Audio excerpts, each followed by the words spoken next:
Hi, I'm Cadry Nelson. Welcome. I am joined here today with David Busch, my husband.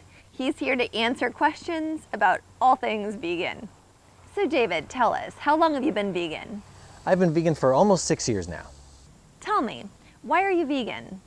My main reason for being vegan is simply that I love animals and I don't want to harm anything. I just really want to go through life causing as little pain or death as humanly possible.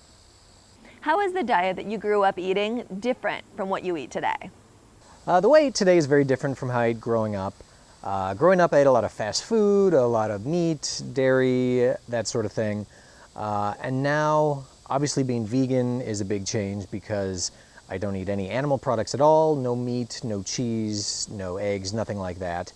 But also, I eat a large variety of fresh fruits and vegetables, mostly organic. You know, everything we eat is just very, very fresh and just feels better that way.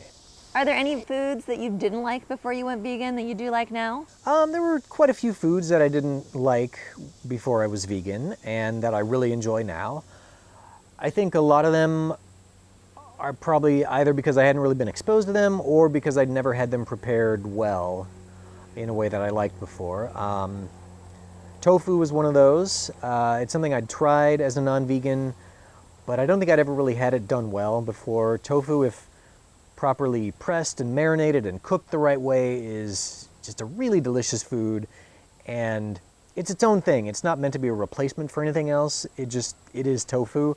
And once I learned that tofu is just supposed to be its own thing and not a substitute for something else that I used to like, it took on a life of its own. On a night when you're too busy to make anything elaborate, what's your easy go-to meal?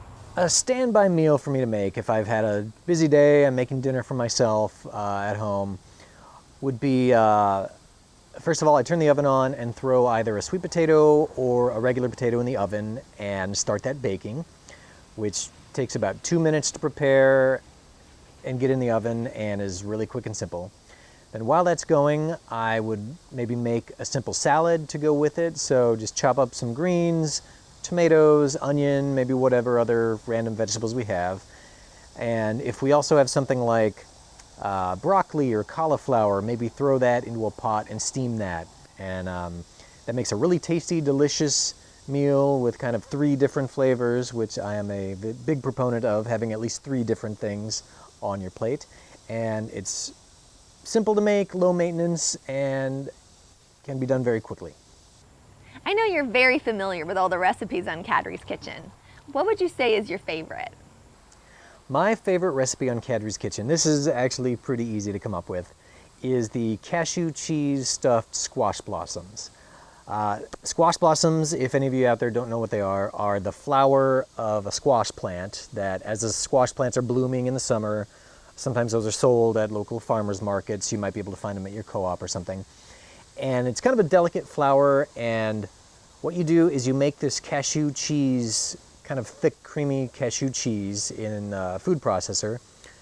You stuff it inside the flowers, then you roll them in a batter, heat a pan with oil, and fry them. And they are magnificent. So David, tell me about your favorite restaurant. My favorite restaurant in the entire world is a place called Rahel Ethiopian Restaurant, which is in Los Angeles on Fairfax Avenue in Little Ethiopia. And this is the first Ethiopian restaurant I'd ever eaten at, and to this day, still by far the best, and indeed my favorite restaurant overall. And what do you like to order there? They bring you these giant platters of injera bread on the bottom, which is kind of an Ethiopian sort of sweet bread. And then on top of it are all these little piles of lentils and greens and stews, and they're all different colors. They're red and yellow and green. And you tear off little bits of the bread and scoop up the stews with it and eat it with your hands. And it is just so incredibly good. I always leave there so stuffed that I swear I'm never going to eat again a day in my life. What advice would you give to somebody who wanted to go vegan? The advice that I would give to a new vegan is that it takes a little bit of time before your habits fully form. So don't give up right away if something seems hard. It might seem very daunting to try and find a bread that doesn't have whey or eggs or something in it.